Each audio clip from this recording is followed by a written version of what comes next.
اللہ تبارک و تعالیٰ کسی بھی بری بات کا اعلان پسند نہیں فرماتا، یعنی اظہار گناہ، اسی پر میں نے بات کی تھی آپ کو۔ ایک ہے گناہ کرنا اور ایک ہے گناہ کا اظہار کرنا، سب کے سامنے بیان کرنا، تو یہ اللہ تبارک و تعالیٰ کو سخت ناپسند ہے۔ اور پھر یہ کہ نیکیاں جو ہے چھپا کر کے کریں یا پھر دکھا کر کے کریں، دونوں کا اجر اللہ تعالیٰ کے ہاں ہے۔ دکھا کر مطلب دکھاوا نہیں، علی الاعلان بھی کچھ نیکیاں ہوتی ہیں، جیسے نماز با جماعت یہ علی الاعلان ہوتی ہے، حج کی عبادت علی الاعلان ہوتی ہے، سب کے سامنے، نظروں کے سامنے ہوتی ہے۔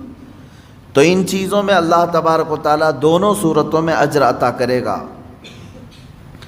اور پھر آیتیں یہاں پر یہ چل رہی تھی کہ بعض لوگ یہ چاہتے ہیں کہ درمیان کا راستہ نکال لیں، یعنی وہ ٹھیک کافروں میں بھی نہیں بننا چاہتے، ایمان والوں میں بھی نہیں آنا چاہتے، بیچ کا ایک راستہ دیکھنا چاہتے ہیں، سیکولرزم کا، جس میں ان کے اوپر کوئی بلیم نہ ہو۔ یعنی سیدھے سے یوں سمجھ لیں منافقت ہے، اور سیاسی زبان میں کہیں تو کانگریس ہے، یعنی ان کو چاہیے درمیان میں، وہ کھل کر کے کسی کے سامنے نہیں ہونا چاہتے۔ تو یہ اللہ رب العزت یہاں یوں ارشاد فرماتا ہے، یہ لوگ جو درمیانی راہ نکالنا چاہتے ہیں، اولئک ھم الکافرون حقا، حقیقت میں تو یہی بڑے کافر ہیں۔ اللہ تعالیٰ فرماتا ہے حقیقت میں، کیونکہ یہ گمراہ کرتے ہیں اچھے لوگوں کو، ان کے جال میں بہت سارے لوگ آ جاتے ہیں، بھولے بھالے لوگ ان کو اپنا سمجھتے ہیں جبکہ یہ آپ کے نہیں ہوتے، اور دوسری جماعت والوں میں بھی کچھ بھولے لوگ ہیں، وہ ان کو اپنا سمجھتے ہیں جبکہ یہ ان کے بھی نہیں ہوتے ہیں۔ تو اللہ تعالیٰ نے فرمایا یہ جو درمیانی راستہ نکالتے ہیں یہ حقیقت میں بڑے کافر ہیں۔ وَأَعْتَدْنَا لِلْكَافِرِينَ عَذَابًا مُهِينًا، اللہ فرماتا ہے ہم نے ایسے کافروں کے لیے ذلت کا عذاب رکھا ہے۔ یہ آیتیں گزر چکی تھیں کہ جو درمیان کا راستہ نکالنے کی کوشش کرتا ہے، میں نے آخری تفسیر کی گفتگو میں آپ سے یہ کہا تھا، جو ہیں آپ وہ پورے بن جاؤ، جو آپ ہیں اندر سے وہ پورے بن جاؤ، شرمانا، جھجکنا، کسی سے خوف کھانا چھوڑ دو۔ اگر اندر سے کوئی کافر ہے تو پورا اوپر سے بھی کافر ہو کر کے دکھائے، اگر کوئی اندر سے ایمان رکھتا ہے، اسلام سے محبت رکھتا ہے تو پورا مسلمان بن کے دکھائے۔ بعض لوگ یہ کہتے ہیں ہم اندر سے ایمان رکھتے ہیں، اسلام سے محبت رکھتے ہیں، لیکن اوپر تھوڑا سا ہمیں الگ کرنا پڑتا ہے کیونکہ ہم دوسرے لوگوں کے درمیان میں رہتے ہیں، ان کو بھی خوش کرنا رہتا ہے اور ہمارے اللہ کو بھی خوش کرنا رہتا ہے۔ یہ وہ لوگ ہیں جو درمیانی راستہ نکالنا چاہتے ہیں۔ عزیزان گرامی وقار، یہاں پر آپ سب سے میری یہی نصیحت رہے گی کہ جو اس طرح کی خواہشیں کرتا، کوششیں کرتا ہے، وہ ہمیشہ فیل ہوتا رہا ہے، کیونکہ دنیا جس چہرے سے آپ کو جانتی ہے ان کے سامنے ہزار آپ سیکولر بن لیں، آپ مسلمان ہی رہیں گے، مسلمان ہی ہیں آپ۔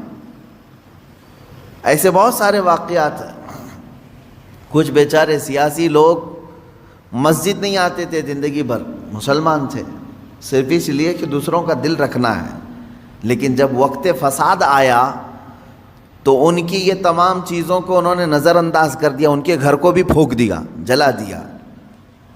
کیوں؟ اس لیے کہ ان کی نظر میں وہ تھا تو مسلمان، اگرچہ نمازوں کے لیے نہیں جاتا تھا، کچھ مشرکین کا دل رکھنے کے لیے وہ پوجا بھی کرتا تھا، لیکن وہ سب انہوں نے خیال میں نہیں رکھا۔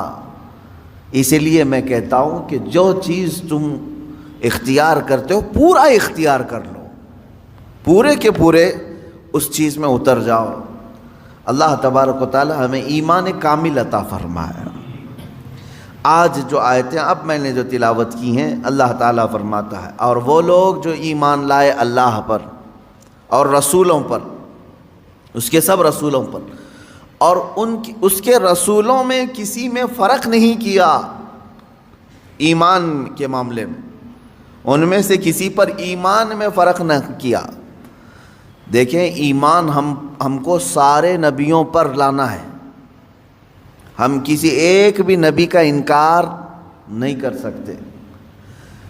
اب آپ کو میں بتاؤں، کوئی اگر مسلمان ایسا ہے وہ کہتا ہے میں میرے نبی محمد صلی اللہ تعالیٰ علیہ وسلم پر ایمان لاتا ہوں، لیکن مجھے عیسیٰ سے کیا غرض، معاذ اللہ رب العالمین۔ اگر کوئی کہتا ہے میں عیسیٰ علیہ السلام کو نہیں مانتا، وہ ہمارے نبی تھے بھی نہیں، پچھلے زمانے کے نبی تھے، میں تو رسول پاک کو پورا مانتا ہوں، تو 1,24,000 کم و بیش جتنے نبی آئے اور قرآن پاک میں جتنے نبیوں کا اور احادیث میں جتنے نبیوں کا نام صراحت کے ساتھ آیا، ان پر ایمان لانا تمہیں ضروری ہے۔ ایک بھی نبی کا انکار کرو گے تو وجہ کیا رزلٹ کیا بنتا ہے معلوم ہے؟ اگر تم نے عیسیٰ علیہ السلام کا انکار کیا تو گویا کہ تم نے خود اپنے نبی کا انکار کیا، تم محمد صلی اللہ علیہ وسلم کو نہیں مان رہے، کیونکہ عیسیٰ کون تھے یہ ہمیں بتایا محمد صلی اللہ علیہ وسلم نے۔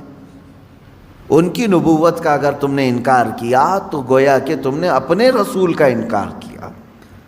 ہم کسی بھی نبی میں فرق نہیں کرتے، یہ رد میں آئی ہے آیت، یہ آیت جو آئی ہے، پھر سے میں پڑھ رہا ہوں، توجہ، اللہ فرما رہا ہے وہ لوگ جو اللہ پر اور اس کے رسولوں پر ایمان لائے اور رسولوں پر ایمان لانے میں کسی میں فرق نہیں کرتے۔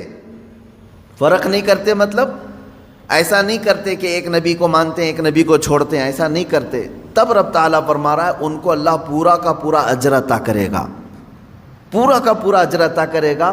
اس اجر کے مستحق اگر دنیا میں کوئی ہے تو وہ مسلمان ہیں۔ عیسائی بھی نبیوں کو مانتے ہیں، یہودی بھی نبیوں کو مانتے ہیں، اور ہم بھی نبیوں کو مانتے ہیں، لیکن فرق ہے سب میں۔ یہودی جو ہے جتنے نبی آئے ان پر ایمان رکھتے ہیں، ابراہیم علیہ السلام سے لے کر موسیٰ علیہ السلام تک تقریباً نبیوں پر ان کا اتفاق ہے۔ عیسائی جو ہیں کرسچن، یہ بھی تقریباً سب نبیوں کو مانتے ہیں، لیکن دونوں کے ماننے میں فرق ہے۔ یہودی بعض نبیوں کو اس طور پر مانتے ہیں کہ وہ اللہ کے نبی تھے، ہمارے مسیحا تھے، لیکن بعض نبیوں کے بارے میں وہ بہت گمراہی کے عقیدے رکھتے ہیں، جیسے حضرت اسحاق علیہ السلام کے متعلق، بلکہ حضرت ابراہیم علیہ السلام پر ہی انہوں نے زنا کی تہمت لگائی۔ اسحاق علیہ السلام کے متعلق یہ ہے کہ وہ اللہ سے لڑ لیتے تھے، کبھی وہ اللہ کو گراتے تھے، کبھی اللہ ان کو گراتا تھا، معاذ اللہ۔ یہ یہودیوں کا عقیدہ ہے۔ تو نبیوں پر ایمان لانے میں یہ آدھے آدھے ہیں۔ اسی طرح سے عیسیٰ علیہ السلام کو نگلیکٹ کرتے ہیں، بالکل نہیں مانتے۔ کون؟ یہودی۔ عیسائیوں کا بھی حال ان سے کچھ زیادہ اچھا نہیں ہے۔ یہ بنی اسرائیل کے تقریباً نبیوں کو مانتے ہیں، لیکن بعض نبیوں کا یہ بھی انکار کرتے ہیں۔ کیسے؟ یہ تو سب سے بڑے نبی محمد صلی اللہ علیہ وسلم کو ہی نہیں مانتے۔ قرآن کہہ رہا ہے سارے نبیوں پر ایمان جو برابر رکھتا ہے، آدم علیہ السلام سے لے کر حضور پاک صلی اللہ علیہ وسلم تک جتنے نبی آئے، سب پر جو ایمان رکھتا ہے، اولئک سوف یؤتیہم اجورہم، اللہ فرما رہا ہے ان کو پورا کا پورا اجر میں عطا کروں گا۔ اب مجھے بتاؤ، یہودی عیسیٰ علیہ السلام کو نہیں مانتے، عیسائی محمد صلی اللہ علیہ وسلم کو نہیں مانتے، دنیا میں ایک ہی قوم ایسی ہے جو مسلمان، وہ موسیٰ علیہ السلام کو بھی مانتے ہیں، عیسیٰ علیہ السلام کو بھی، اور محمد صلی اللہ علیہ وسلم کو بھی۔ ہمارا کسی بھی نبی کے متعلق کوئی اختلاف ہے؟ ہم نے کبھی کسی نبی کا انکار کیا؟ ہم نے آج تک یہ نہیں کہا کہ موسیٰ علیہ السلام یہودیوں کے نبی ہیں، ہم نے یہ نہیں کہا کہ عیسیٰ علیہ السلام صرف عیسائیوں کے نبی ہیں، بلکہ ہم یہ کہتے ہیں کہ 1,24,000 کم و بیش جتنے نبی آئے وہ سب ہمارے نبی ہیں، سب پر ایمان ہے ہمارا۔ اب اس بات کو سمجھ کر کے چلیں کہ اس میں کبھی بھی فرق نہ کریں۔ یہ رد میں آئی ہے آیت ان لوگوں کے جو یہودی اور عیسائی کرتے ہیں۔ اچھا، اب یہاں پر میں ایک بات اور بھی عرض کروں کہ یہودیوں کی کتابوں میں بھی موجود ہے کہ آخری زمانے میں ایک نبی آئیں گے جن پر نبوت کا خاتمہ ہو جائے گا، ان کی صفات بھی بیان کی گئی ہیں، ان کی تعریف میں ساری چیزیں بیان ہیں، یہودیوں کی کتاب میں بھی ہے۔